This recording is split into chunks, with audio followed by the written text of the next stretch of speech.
नमो नमः साथियों। आज जो है कि हमने जो पिछले वीडियो में पढ़ा था आदिरंतेन संहिता सूत्र संस्कृत का, जो हमने पढ़ा था संस्कृत व्याकरण, ठीक है। और उस संज्ञा प्रकरण में हमने पढ़ा था चौथा सूत्र आदिरंतेन संहिता। और उस सूत्र के माध्यम से हमने जाना था कि प्रत्याहार कैसे बनाए जाते हैं, ठीक है। उस वीडियो में थोड़ा बहुत एक आध जगह अगर आपको मान लीजिए कि कोई कंफ्यूजन रह गया हो, या फिर जो लोग थोड़ा सा अधिक जानना चाहते हो या कहीं से कुछ अलग अलग सुन लिए हो, ठीक है, तो उन चीजों के बारे में आज ये वीडियो बना रहा हूँ। इससे मान लीजिए कि किसी को अधिक जानने की इच्छा होती है तो कोई बात नहीं, उसलिए मैं इस वीडियो को बना दे रहा हूँ ताकि कम से कम पूर्ण हो जाए, ठीक है। जो घुसना चाहते हैं अंदर तक वो आराम से, कोई वो भी आराम उनको भी जो है कि लाभ मिले, और जो ऊपर ऊपर देखना चाहते हैं उनको भी लाभ मिले, ठीक है, सभी के लिए फायदेमंद हो। तो आज हम ये वीडियो ला रहे हैं। और बाकी हम लोग पहले मंगलाचरण कर लेते हैं, ठीक है। नत्वा सरस्वतीं देवीं शुद्धांगुणां करोम्यहं पाणिनीय प्रवेशाय लघु सिद्धांत कौमुदीं। तो चलिए, आज हम लोग कम से कम 3 या 4 टॉपिक कवर करेंगे, ठीक है। पहला तो हम ये जान लेंगे कि आखिर मैंने शुरू में बताया था कि जो हमारा प्रत्याहार है, ठीक है, वो 44 प्रत्याहार मैंने बताए थे, जिनमें से 41 जो है वो महामुनि पाणिनि ने बिना किसी संदेह के, और मतलब 41 प्रत्याहार महामुनि पाणिनि द्वारा रचित हैं, ये बिना किसी संदेह के जाना जाता है, ठीक है। बाकी उसके बाद जो 3 प्रत्याहार और आते हैं, र प्रत्याहार, चय प्रत्याहार और यम प्रत्याहार, ठीक है। तो इन प्रत्याहारों की जब बात आती है तो कोई कोई विद्वान इनको मानते हैं, कोई कोई नहीं मानते हैं, ठीक है। और उस परिस्थिति को हम आज जो है कि समझ लेंगे, मतलब ऐसा समझ लेंगे कि कोई कंफ्यूजन नहीं है, ठीक है। फिर उसके बाद हम ये जान लेंगे कि आखिर जो है कि माहेश्वर सूत्रों को अगर याद किया जाए और लिखा जाए या पहचाना जाए तो उनको कैसे सॉरी, माहेश्वर सूत्र नहीं, प्रत्याहारों को, ठीक है, प्रत्याहारों को अगर पहचाना जाए या याद किया जाए तो कैसे हम कर सकते हैं। और उसके उसके लिए माहेश्वर सूत्र में क्या क्या मतलब तरीके हैं, या क्या क्या हम जान लेंगे माहेश्वर सूत्र में, तो हमको आसानी होगी प्रत्याहारों को समझने के लिए, ठीक है। और तीसरा ये जान लेंगे कि आखिर एक और दोष आता है अन्योन्याश्रय दोष, ठीक है। तो इसको भी मैंने नहीं बताया था क्योंकि मान लीजिए कि अलग अलग चीजें बहुत सारी बता देने पर कई विद्यार्थी ऐसे हैं कि कुछ पकड़ नहीं पाएंगे, और जो पकड़ पाएंगे वो भटक जाएंगे, या ऐसे भी हो सकता है, ठीक है। तो एक वीडियो का एक रिदम बनाने के लिए, एक क्रम से चले वीडियो, इसलिए मैंने उसमें ये सब चीजें नहीं बताई थी, ठीक है। तो आज हम पहले शुरू कर लेते हैं। पहले हम लोग जान लेते हैं अन्योन्याश्रय दोष क्या होता है, ठीक है। हम लोग पढ़ रहे थे संज्ञा प्रकरण, ठीक है, तो उसमें आज हम लोग पढ़ लेते हैं अन्योन्याश्रय दोष।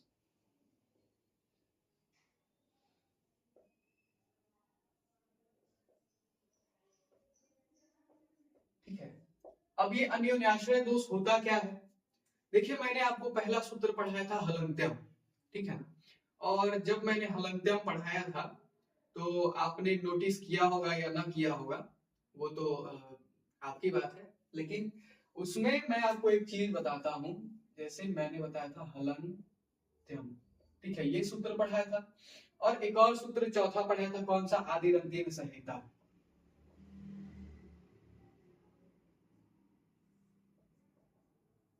ठीक है। तो इस सूत्र से तो प्रत्याहार बनता है, और प्रत्याहार क्या होता है भाई, तो आदि वर्ण और अंतिम वर्ण, ठीक है, किसमें, माहेश्वर सूत्र के।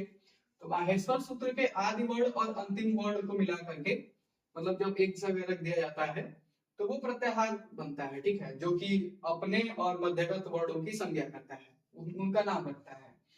तो अड़ एक प्रत्याहार है, ठीक है। अब इससे हमारा प्रत्याहार बन रहा है, लेकिन हलन्त्यम को जब हम देखेंगे तो इसका अर्थ मैंने बताया था कि अंतिम हलों की इत संज्ञा हो, किसमें, उपदेश में अंतिम हलों की इत संज्ञा हो, ठीक है। तो उपदेश को मैंने बताया था कि जो पूर्ववर्ती आचार्य हैं या आदि आचार्य हैं, आदि मुनि हैं, उनके द्वारा जो कहा गया उपदेश किया गया, मतलब जो कहा जाता है वो उपदेश था, ठीक है। जो भी धातु सूत्र गण उड़ा लिंगानुशासन, ठीक है, बाकी और भी बहुत सारी चीजें हैं, तो उन सबको क्या कहते हैं, उपदेश कहते हैं। तो उपदेश में अंतिम हल, माहेश्वर सूत्र एक उपदेश है और उसमें अंतिम हल, तो अंतिम तो समझ में आ रहा है, लेकिन अब ये हल आ जा रहा है यहाँ पे। अंतिम में तो हम लोग व्यंजन ही देखे होंगे, जैसे कि अगर माहेश्वर सूत्र की बात किया जाए तो उसमें अयुड़ रिल रिका एवं अयुचा है वरटा, ठीक है। तो इन सब के अगर अंतिम में देखेंगे, अयुड़ के अंतिम में देखेंगे तो ड आता है ना, आई उड़, ठीक है। रिल रिका अयुड़ रिल रिका, ठीक है। ये सब अगर आप माहेश्वर सूत्र को खोल के बैठे हुए हैं, मतलब अपने कॉपी में लिखे हुए हैं, उसको खोल के बैठ जाइए और देखिए कि सबका जो अंतिम अक्षर है वो क्या है, एक व्यंजन है। क्या है, एक व्यंजन है। और कौन सा व्यंजन है, और जिनमें अ नहीं है, आकार रहित व्यंजन, ठीक है। तो देखिए यहाँ पे ड़ है, यहाँ पे क है। अब मैंने कह दिया था कि जो अंतिम हल है उनकी इत संज्ञा हो, तो अंतिम हल तो भैया यही पड़ता है ना। तो एक बात है, अंतिम तो ये है, अब हल क्या होता है मैंने ये परिभाषित नहीं किया था कि हल होता क्या है। मैंने बताया तो था कि ये व्यंजन है, और हल को सीधे सीधे बता दिया था कि हल मतलब व्यंजन होता है, ठीक है। अगर आप माहेश्वर सूत्र में सॉरी आपने आदिरंतेन संहिता सूत्र पढ़ लिया है तो आप देखेंगे कि हल कुछ कुछ अड़ के जैसा दिख रहा है। मतलब अगर आप सारी विधि लगाएंगे और पता करेंगे तो हल एक क्या मिलेगा आपको, प्रत्याहार मिलेगा। हल क्या है, एक प्रत्याहार है। लेकिन हल जो है प्रत्याहार है, लेकिन इस सूत्र के बाद तो हल बनेगा ना, मतलब पहले ये सूत्र कैरेक्टर में आएगा, उसके बाद हल बनेगा और तब जाकर के हलंत्यम बनेगा, तभी तो। नहीं तो मान लीजिए हल को हमने परिभाषित ही नहीं किया, मान लीजिए मैंने अपना बेस रखा ही नहीं है और पूरा घर बना दिया, तो कैसे होगा, बिना बेस के घर कैसे बन सकता है, बन सकता है, हवा में तो नहीं बनाएंगे आप। हवा में भी बनाने के लिए थोड़ा सा कुछ ना कुछ पंखा वंखा लगाना पड़ता है, ठीक है, थ्रस्ट मिले कम से कम, तो भी घर बड़ा नहीं बनेगा, ठीक है। जो भी हो, जैसे भी साइंस बनाए, लेकिन बेस तो कुछ ना कुछ होना ही चाहिए, बिना बेस के तो होगा नहीं। तो आदिरंतेन संहिता से हमारा पहला बेस प्राप्त हो रहा है, हल, प्रत्याहार। और जब प्रत्याहार हल प्राप्त होगा, अड़ प्राप्त होगा, और इसी तरह और भी बहुत सारी चीजें प्राप्त होंगी, तब जाकर के हम हलंत्यम में हल को शामिल करके कहेंगे कि अंतिम हल, हलंत्यम। हलंत्यम का जब मैंने संधि विच्छेद किया था तो पहले बताया था कि हल और उसके बाद अंत्यम है, ठीक है। तो हल एक प्रत्याहार है। अब इसका भी व्याख्या कई लोग कई तरह से करते हैं, ठीक है, लेकिन हम अधिक नहीं देखेंगे उसमें, हम केवल कुछ चीजें जान लेंगे जिससे हमारा संदेह मिट जाए। जब भी मान लीजिए आप पढ़ते पढ़ते दोहराने लगेंगे तो कहीं कह रहे आदिरंतेन संहिता तो बाद में आ रहा है, तब जाके हल बन रहा है, लेकिन हलंत्यम तो पहले है, तो ऐसे हो कैसे गया, तो मैं उसको बता देता हूँ। देखिए, इसी दोष को कहते हैं अन्योन्याश्रय दोष, मतलब कि आदिरंतेन संहिता हलंत्यम पे आश्रित है और हलंत्यम आदिरंतेन संहिता पे।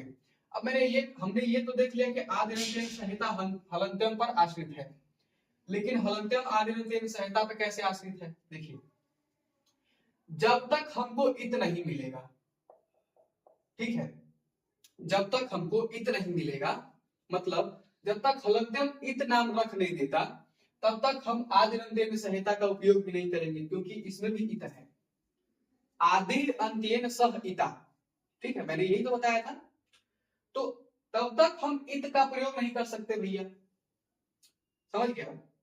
तो इसलिए अब पहले ये कैरेक्टर में आएगा, तब जाकर के इत मिलेगा हमको, और तब जाकर के आदिरंत्येन संहिता बनेगा, और उसके बाद जब आदिरंत्येन संहिता बनेगा तब जाके हमको हल मिलेगा, और हल बनेगा, हल मिलेगा तो हम हलंत्यम को यहाँ यूज करेंगे, तब जाकर के हमारा हलंत्यम बनेगा, है ना। तो ये एक दूसरे पर आश्रित है कि नहीं, जैसे मान लीजिए कि पेड़ हैं और हम हैं, पेड़ पौधे हैं और हम हैं, पेड़ पौधों द्वारा ऑक्सीजन को बाहर निकाला जाता है, कार्बन डाइऑक्साइड को ग्रहण किया जाता है, ठीक है।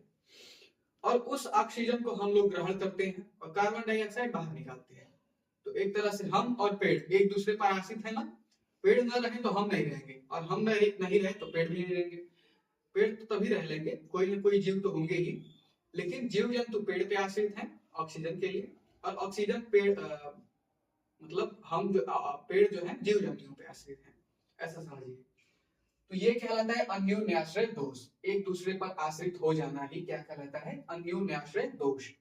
अब इसमें दोष का नाम रखा गया है, ठीक है, क्योंकि ये क्रम का उल्लंघन करता है, इसलिए दोष कहा गया, अन्योन्याश्रय दोष। अन्योन्याश्रय, आश्रय, अन्योन्य मतलब एक दूसरे पर आश्रित होने वाला ये है। अब हम लोग दूसरा जो टॉपिक है हमारा, ये तो यहाँ पे कंप्लीट हो गया। अगर आपको समझ में आ गया तो ठीक है, नहीं तो फिर से वीडियो देख लीजिए, फिर से समझ नहीं आएगा। दूसरा हम लोग क्या देखे थे कि जो 44 जो मैंने 44 प्रत्याहार कहा था, उनमें से 41 प्रत्याहारों में तो किसी को भी जो है कि संदेह नहीं था कि हाँ भैया ये पाणिनि जी ने ही दिया है। लेकिन बचा र प्रत्याहार। अब इसमें से आधे लोग मानते हैं कि ये र प्रत्याहार पाणिनि जी ने दिया है, और आधे लोग मानते हैं कि नहीं मिला है, नहीं दिया है, ठीक है। तो और बाकी दो और प्रत्याहार है, कौन कौन से? चय और यम, ठीक है। मैंने उस वीडियो में गलती से यहाँ पे यम कर दिया है चय की जगह, ठीक है, उसको सुधार लीजिएगा, क्योंकि चय है और यम है, ठीक है। वार्तिक और उड़ादि से ये लिए गए हैं, ठीक है। चय प्रत्याहार और यम प्रत्याहार जो है वो खोजते खोजते मिल गए, तो इनको भी शामिल कर लिया गया और कहा गया कि नहीं ये 44 प्रत्याहार है, ठीक है। अब इनको आप समझ लीजिए। बाकी र प्रत्याहार को हम देखेंगे कि ये कैसे बनता है। इसका राज लर्ण में छुपा हुआ है, ठीक है। य व र ल नहीं, कैसे होता है ना, हाय व र ट, हाय व र ट, हाँ, हाय य व र और ट नहीं साफ दिख रहा है, ऊपर लिख देता हूँ, नीचे लिख देता हूँ, ऊपर नहीं, देखिए ह य व र और ट, माहेश्वर सूत्र, ठीक है। माहेश्वर सूत्र हमेशा याद रखिए, क्योंकि यही आवश्यक है। मतलब ये एक इकाई कह लीजिए, समझिए, ब्रिक है। कोई भी घर बनाने के लिए ईंट की आवश्यकता पड़ती है, तो ये समझिए कि ये ईंट है, ठीक है। हाई वरट और फिर लर्ण इसके बाद आता है, ठीक है। तो इस सूत्र मतलब यहाँ पर क्या होता है, यहां से ही इन दोनों सूत्रों में से र और ल के आकार, मतलब ल पे जो आकार है, इस आकार को ल के साथ आकार भी आएगा ना, अ और उसके ऊपर अनुस्वार, ठीक है, अनुनासिक जो भी हो, ठीक है। तो देखिए अ जो है, तो यहाँ पे र और ये अ और ये अ, ठीक है, ये दोनों मिलकर के क्या बनते हैं? र प्रत्याहार, ठीक है। और इसमें जो है ये होता है, देखिए अभी ये बताने की आवश्यकता नहीं है, क्योंकि इसका हम एक और सूत्र आता है आगे, 30वां शायद सूत्र होगा, और कोई सूत्र है, ठीक है, उसमें हम इसको पढ़ेंगे, विधिवत पढ़ेंगे। लेकिन आप थोड़ा सा जान लीजिए बस कि र प्रत्याहार कैसे होता है, क्योंकि आपको ये अलग दिख रहा होगा, आप सोच रहे होंगे कि नहीं भाई, अब तक तो हम लोग चय और यम ऐसे करते आ रहे थे, लेकिन र प्रत्याहार कैसे बन गया, इसमें तो एक ही दिख रहा है, ठीक है। तो इसी चीज को समझने के लिए मैं बता रहा था कि र और यहाँ पे जो अ आता है ल के बाद, ठीक है, उससे मिलकर के बनता है र, ठीक है, ये प्रत्याहार बनता है। इसकी हम व्याख्या बढ़िया से करेंगे बाद में। एक और आता है, और मैंने कहा था तीसरा टॉपिक क्या कहा था कि अगर हमको प्रत्याहार पढ़ना है या प्रत्याहार समझना है या जानना है, तो हम करेंगे कैसे, मतलब उसको और आसानी से कैसे समझ सकते हैं। तो जब मैं आपको माहेश्वर सूत्र पढ़ा रहा था, माहेश्वर सूत्र के बारे में विधिवत चर्चा कर रहा था जिस समय, तो उस समय मैंने माहेश्वर सूत्र की एक बढ़िया से एक व्यवस्था बताई थी, और उस व्यवस्था को मैं, अगर आप कहें तो फिर से दोहरा दूं, ठीक है, ताकि ध्यान रहे। देखिए, इसे माहेश्वर सूत्र की व्यवस्था थी कि पहले तो माहेश्वर सूत्र को अपने पास रख लीजिए, क्योंकि आवश्यक है, याद कर लीजिए, रखने से केवल काम नहीं चलेगा, याद कर लीजिए, ठीक है। तो मैंने कहा था कि पहले आई उड़ रील रिका मतलब अड़, अड़ का मतलब होता है अच, अच का मतलब क्या होता है, मैंने बताया था कि अच का मतलब होता है स्वर। तो पहले स्वर हैं कितने, 9 स्वर हैं, अयुड़ ऋलिका एवं अयोचा अयोचा, ठीक है, अयोच तक तो स्वर है। उसके बाद क्या होता है हय वर्ण, हय वर्ण यहां से शुरू होता है और यहां से निकल करके फिर यहाँ पे लड़, फिर यमंगल नम, ठीक है, और फिर उसके बाद हम लोग का क्या आता है, लास्ट में आता है श श स्वर, फिर हल, ठीक है, यही तो आता है ना। और बीच में आता है संयुक्त व्यंजन,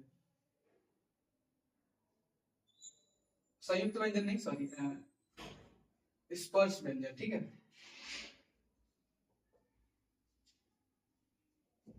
ये व्यंजन आते हैं 25।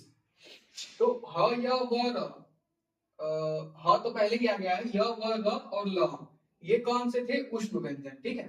तो मैंने बताया था कि अच जो है स्वर, पहले स्वर है, उसके बाद हल है और हलों में पहले उष्म है, उसके बाद कौन है, स्पर्श है, ठीक है, और उसके बाद कौन है, तो नहीं उसमें ये नहीं है, उसमें ये है, ठीक है, उसमें ये है श श स र हल, श श स और हल, हाँ ठीक है, ये उष्म है और ये अंतस्थ है, ठीक है, य व र और ल ये कौन से हैं, अंतस्थ, ये व्यंजन। तो आप इसको क्रम को याद कर लेंगे एक बार, तो आपको अगर पूछ दिया जाएगा कि मैंने अभी यहीं पे लिखा था यम प्रत्याहार क्या होता है भाई, य और म, यम प्रत्याहार, ठीक है, तो आप जब याद कर लेंगे तो यम प्रत्याहार को आसानी से आप बना सकते हैं। य कौन है, तो पंचाक्षर है, पंचाक्षर मतलब जो अंतिम अक्षर होते हैं, कु चु टु तु पु, इस क्रम के जो अंतिम अक्षर होते हैं अंग य ड न म, ठीक है, ये वाले अक्षर य वाले हैं।